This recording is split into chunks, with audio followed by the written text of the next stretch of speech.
بسم اللہ الرحمن الرحیم۔ محترم ناظرین السلام علیکم۔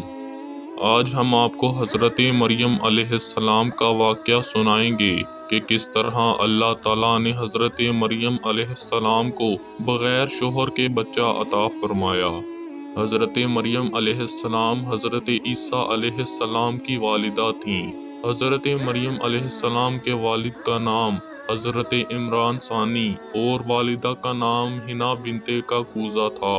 حضرت مریم علیہ السلام جب اپنی والدہ کے رحم میں تھیں تو آپ کی والدہ نے سوچ لیا تھا کہ میری جو بھی اولاد پیدا ہوگی میں اسے مسجد اقصیٰ کی خدمت کے لیے وقف کر دوں گی۔ چنانچہ والد کی وفات کے بعد حضرت مریم علیہ السلام کو اللہ کی راہ میں حضرت زکریا علیہ السلام کی کفالت میں دے دیا گیا۔ حضرت زکریا علیہ السلام کی بیوی حضرت مریم علیہ السلام کی خالہ تھیں۔ اللہ تعالیٰ نے جب حضرت مریم علیہ السلام کو اپنی بارگاہ میں قبول فرمایا تو ان کے لیے عبادت گاہ میں ایک حجرہ مخصوص کر دیا جہاں وہ دن بھر عبادت کرتیں۔ آپ اپنے حجرے سے بہت کم نکلتی تھیں، زیادہ تر غسل کی غرض سے نکلتی تھیں۔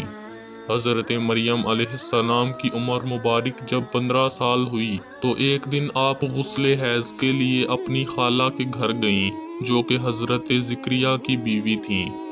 گھر میں اس وقت کوئی نہ تھا۔ جیسے ہی مریم علیہ السلام نے غسل کے لیے پردہ لٹکایا تو دیکھتی ہیں کہ ایک خوبصورت آدمی پردہ ہٹا کر اندر داخل ہو گیا۔ حضرت مریم علیہ السلام خوف زدہ ہو گئیں اور ان کو اپنی عزت و عصمت کی فکر ہونے لگی۔ یہ اللہ تعالیٰ کا ایک امتحان تھا۔ حضرت مریم علیہ السلام نے اس نوجوان شخص سے کہا کہ یہاں سے چلے جاؤ۔ اس نوجوان نے ان کے چہرے پر پریشانی کے آثار دیکھے تو کہا کہ گھبرانے کی کوئی ضرورت نہیں ہے، کیونکہ میں انسان نہیں بلکہ اللہ کی طرف سے بھیجا ہوا ایک فرشتہ ہوں اور آپ کو ایک پاکیزہ اور مبارک بچے کی ولادت کی خوشخبری دینے آیا ہوں۔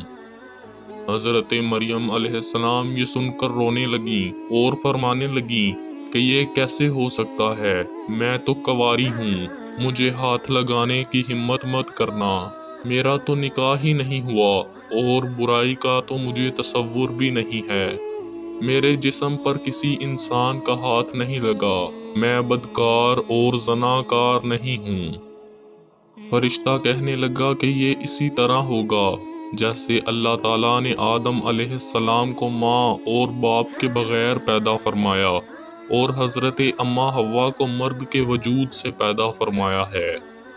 یہ سن کر حضرت مریم علیہ السلام کو سکون ہوا اور ان کا خوف ختم ہو گیا۔ پھر حضرت جبریل علیہ السلام کہنے لگے، مجھے اللہ تعالیٰ نے حکم دیا ہے کہ میں تمہارے گریباں میں پھونک ماروں۔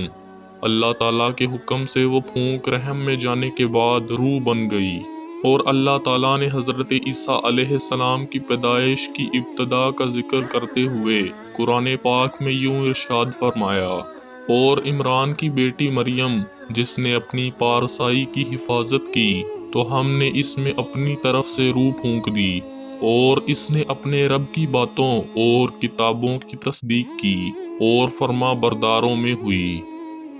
حضرت مریم علیہ السلام فرماتی ہیں کہ جب میں تنہا بیٹھی ہوتی تو میرا بیٹا مجھ سے باتیں کرتا تھا۔ اس عمل کے بعد حضرت مریم علیہ السلام اپنی خالہ کے گھر تشریف لائیں۔ خالہ نے جب دیکھا کہ مریم حاملہ ہیں تو انہوں نے سارا واقعہ سنایا۔ حضرت مریم علیہ السلام کی خالہ بھی اس وقت حاملہ تھیں اور ان کے بدن میں اللہ کے نبی حضرت یحییٰ علیہ السلام تھے۔ یوسف نجار جو اکثر بیت المقدس میں عبادت کرتا رہتا تھا، وہ کبھی کبھار خالہ کے پاس سلام کرنے آ جایا کرتا تھا۔ جب اس نے حضرت مریم کو حاملہ دیکھا تو حیران رہ گیا۔ حضرت مریم علیہ السلام نے اسے بھی سارا واقعہ سنا دیا۔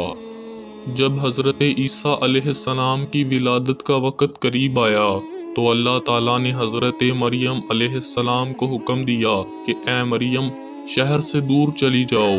چنانچہ آپ بیت المقدس سے 9 کلومیٹر دور جنگل کی طرف موجود ایک پہاڑی کوہ سرات کی طرف چلی گئیں۔ آپ ایک کھجور کے درخت کے ساتھ ٹیک لگا کر بیٹھ گئیں اور یہ فکر لاحق ہوئی کہ اپنے عزیز و اقارب کو کیا بتاؤں گی، لوگ مجھے بدکار سمجھیں گے۔ جیسے ہی حضرت عیسیٰ علیہ السلام کی ولادت ہوئی تو حضرت جبریل علیہ السلام نے وادی کے نیچے سے آواز دی، اے مریم پریشان نہ ہو، تمہارے پروردگار نے تمہارے پاؤں تلے ایک چشمہ جاری کر دیا ہے، اور اس کھجور کے درخت کو ہلاؤ، یہ تمہارے سامنے تازہ کھجوریں گرا دے گا۔ اب تم آرام سے پانی پیو اور کھجوریں کھاؤ، اور اگر کسی انسان کی تم پر نظر پڑ جائے تو اسے اشارے سے کہہ دینا کہ میں نے روزہ رکھا ہوا ہے، میں آج کسی سے بات نہیں کر سکتی۔ حضرت عیسیٰ علیہ السلام کی پیدائش کے بعد حضرت مریم علیہ السلام 40 دن تک اسی جگہ پر رہیں۔ بعد میں حکم ہوا کہ واپس چلی جاؤ، اور اگر کوئی پوچھے کہ یہ بچہ کس کا ہے تو تم لوگوں سے کہنا کہ تم خود اس بچے سے دریافت کر لو۔ جب آپ واپس آئیں تو بنی اسرائیل کے لوگوں نے حضرت مریم علیہ السلام پر تہمت لگائی اور کہا کہ یہ بچہ کہاں سے لے کر آئی ہو، تیرا خاندان تو بڑا نیک تھا۔ یوسف نامی شخص حضرت مریم کا منگیتر تھا اور زکریا علیہ السلام کے خاص بندوں میں سے تھا، اس لیے اس کا گھر آنا جانا بھی تھا۔ لوگوں نے تہمت لگائی کہ اے مریم تم نے یوسف سے بدکاری کی ہے، اب ہم تمہیں اس کی سزا کے طور پر سنگسار کر دیں گے۔ یہ دنیا کسی کو نہیں بخشتی، ہر کسی سے پورا حساب لیتی ہے۔ کسی نے کیا خوب کہا ہے، مخلوق تو فنکار ہے اس درجہ کے پل بھر میں، سنگے در کعبہ سے بھی اصنام تراشے۔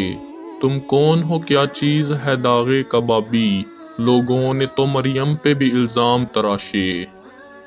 حضرت مریم علیہ السلام نے فرمایا تم خود اس بچے سے پوچھ لو۔ لوگوں نے کہا کہ تم ہمیں بے وقوف بنا رہی ہو، یہ چھوٹا سا بچہ کس طرح بات کر سکتا ہے۔ اللہ تعالیٰ نے حضرت عیسیٰ علیہ السلام کو بولنے کی قوت عطا فرمائی۔ لوگوں کی یہ باتیں سن کر حضرت عیسیٰ علیہ السلام اپنی ماں کی گود میں بول اٹھے، قال انی عبد اللہ آتانی الکتاب وجعلنی نبیا، بے شک میں اللہ کا بندہ ہوں، اس نے مجھے کتاب عطا فرمائی ہے اور مجھے نبی بنایا ہے۔ بنی اسرائیل کے لوگ نومولود بچے کی باتیں سن کر بہت حیران ہوئے اور بولے یہ تو خدا کا ایک معجزہ ہے۔